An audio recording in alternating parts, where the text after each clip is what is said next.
2025년 5월 15일 목요일 말씀 묵상 함께 시작합니다. 오늘 말씀은 에스더 3장 7절부터 15절까지 있는 말씀입니다. 저희는 세 번역으로 함께 말씀을 묵상하고 있습니다. 함께 말씀을 묵상합니다. 아하수에로 왕 12년 첫째 달 니산월이다. 사람들은 유다 사람들을 어느 날에 죽일지 그날을 받으려고 하만이 보는 앞에서 주사위의 일종인 부르를 던졌다. 주사위가 12째 달인 아달월 13일에 떨어졌다. 하만은 아하수에로 왕에게 말하였다. 임금님께서 다스리시는 왕궁에 여러 지방에 널리 흩어져 사는 민족이 하나 있는데 그들은 자기들끼리만 모여서 삽니다. 그들의 법은 다른 어떤 백성들의 법과도 다릅니다. 더욱이 그들은 임금님의 법도 지키지 않습니다. 임금님께서 그들을 그냥 두시는 것은 유익하지 못한 일이라고 생각합니다. 임금님께서만 좋으시다면 그들을 모두 없애도록 조서를 내려주시기를 바랍니다. 그러면 저는 은화 10,000달란트를 임금님의 금고 출납을 맡은 관리들에게 주어서 입금시키도록 하겠습니다. 그러자 왕은 자기 손가락에 끼고 있는 인장 반지를 빼서 아각 사람 함무다다의 아들인 유다 사람의 원수 하만에게 맡겼다. 왕이 하만에게 일렀다. 그 돈은 경의 것이요 그 백성도 경에게 맡길 터이니 알아서 좋을 대로 하시오. 첫째 달 13일에 왕의 서기관들이 소집되었다. 그들은 하만이 불러주는 대로 각 지방의 글과 각 민족의 말로 조서를 만들어서 왕의 대신들과 각 지방의 총독들과 각 민족의 귀족들에게 보냈다.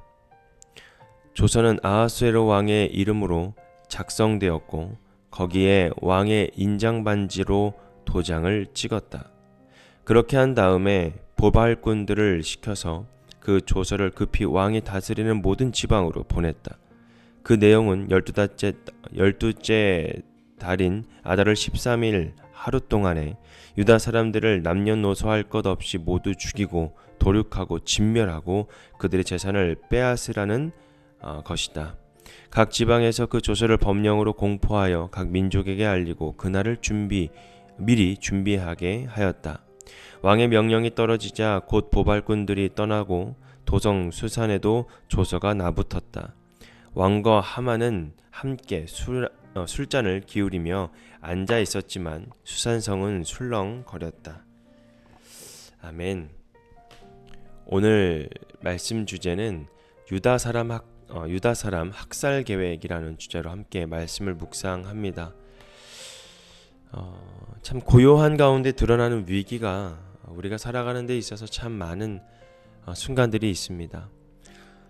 우리의 삶에도 말없이 다가오는 위기들이 있다는 거죠. 겉으로는 평온해 보여도 보이지 않는 곳에서는 누군가의 오해와 분노가 뜻하지 않는 파장을 일으키기도 합니다. 에스더 3장은 그러한 상황 속에서도 하나님의 백성이 어떤 위치에 놓여져 있는지를 보여주는 것이죠.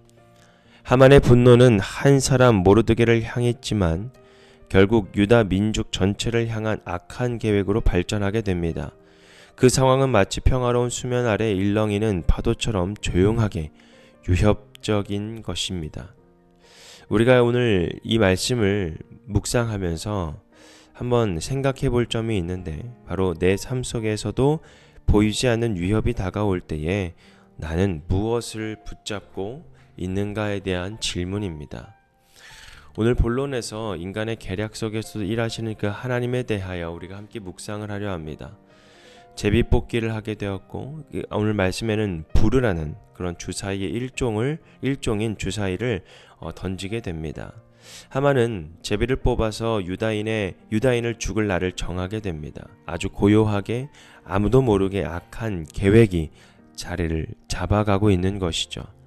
인간은 제비를 뽑지만 그것이 언제나 자기의 뜻대로 되지 않는다라는 것을 여러분 우리는 미리 알기도 합니다.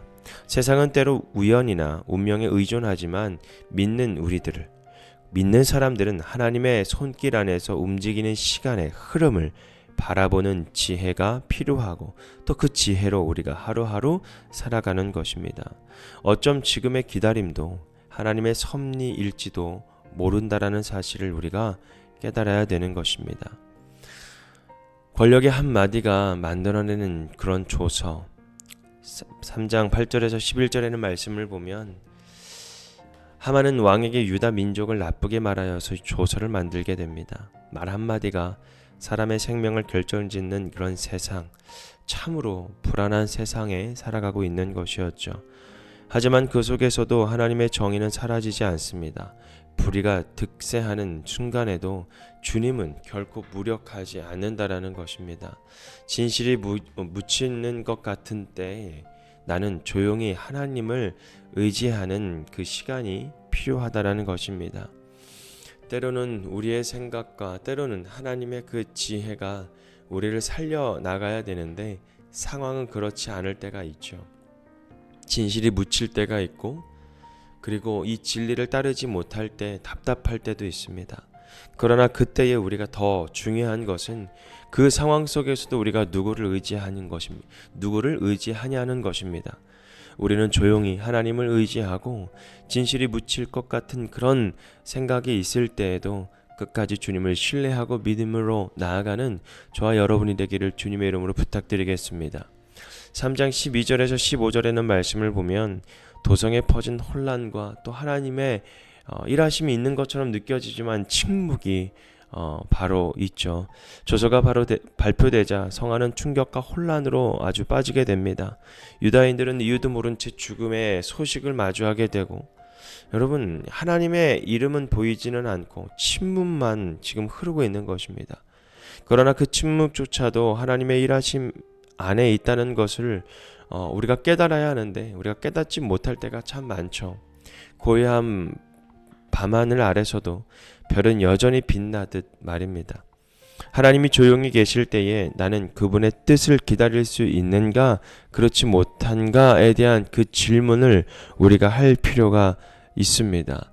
여러분 언제나 하나님은 우리에게 응답을 하시는 분이시지만 그 응답이 우리에게 명확하게 드러나지 않을 때도 있습니다.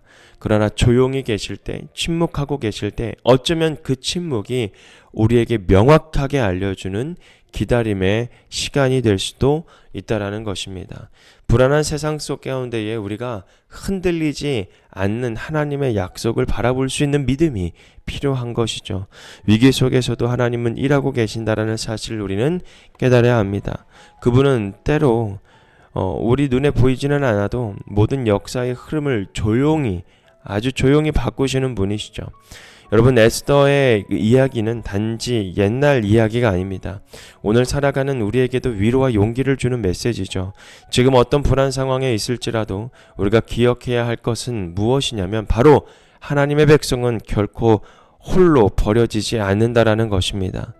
나를 둘러싼 환경이 흔들릴 때 나는 하나님의 약속 위에 서 있는 자가 되어야 한다라는 것입니다.